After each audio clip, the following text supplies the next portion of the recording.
Hello, it's Mrs. Anderson here in the library, here to share with you a first chapter Friday book from our young adult section of the library. The book is called The Sun Does Shine. This is non-fiction. This is a memoir written by Anthony Ray Hinton.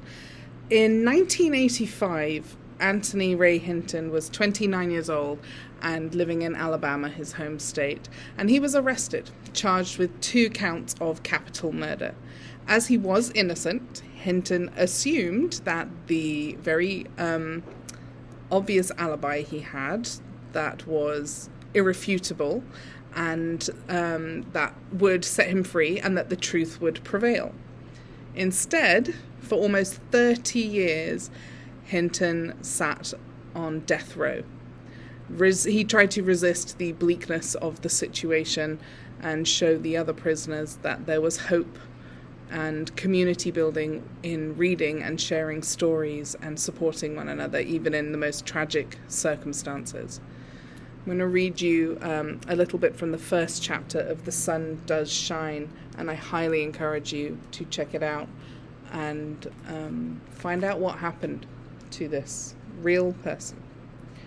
Chapter 1 begins with some quotes, one of which is from Martin Luther King. "I am in Birmingham because injustice is here." Birmingham, Alabama, where he lived. Birmingham is probably the most thoroughly segregated city in the United States. Its ugly record of brutality is widely known. So if you haven't assumed it and inferred it already, Anthony Ray Hinton was a black man arrested for a crime he did not commit in the segregated South. West Jefferson High School, May 1974.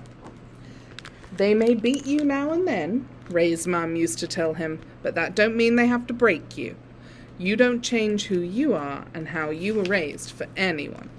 And I didn't raise no child to have a tantrum in the middle of a baseball field or anywhere."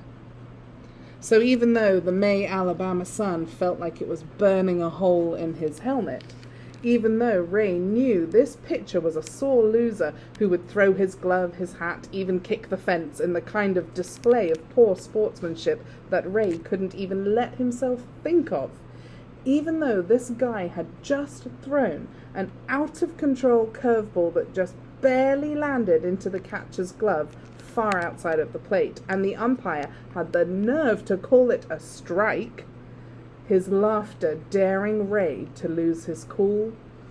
Even with all of that, Ray just stared the pitcher down and let the catchers and umpires' snide whispers roll off his back.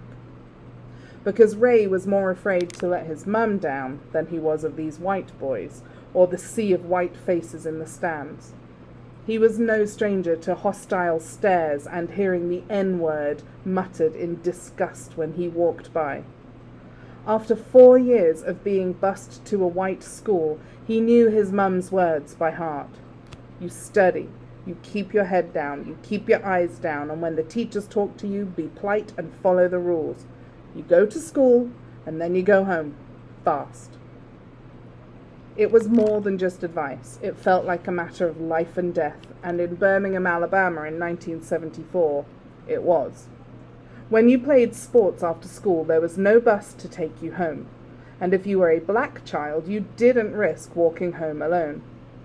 Ray's best friend, Lester, would wait for him somewhere out of sight so that he wouldn't attract attention, and they'd make the long trip home together. They were like brothers and stuck together like glue, even though Ray was older by 2 years. It hadn't always been that way. When Ray was 6, he didn't think he'd have much use for a 4-year-old best friend. But one day, Ray got into trouble with his mum, and as punishment, he had to sit in a chair inside for hours while it seemed like the whole world was outside playing and enjoying a beautiful day. And then little Lester came and sat beside him.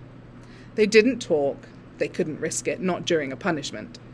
Ray just sat, enduring his consequences, and Lester sat right there beside him. And sat, and sat.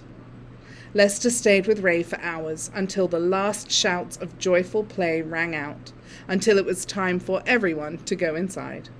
That was the day Ray realized he had a friend for life, the kind of friend who'd skip fun in the sunshine to stay by his side for as long as Ray needed him, no matter what.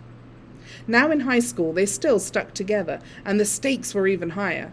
Ray and Lester were always ready to defend themselves or take cover on the long walk home from these baseball games. It wasn't a leisurely walk or a playful one. This was about getting home alive. Sometimes it seemed like a horror movie or a war zone. This was Ray's real life, now that integration was the law of the land. I'll pause there. It is a fairly chunky book, but an easy read in some respects, but one that will stop and make you think and make you consider how the legal system treats people based on the color of their skin. So the book is The Sun Does Shine by Anthony Ray Hinton, a memoir I encourage you to read.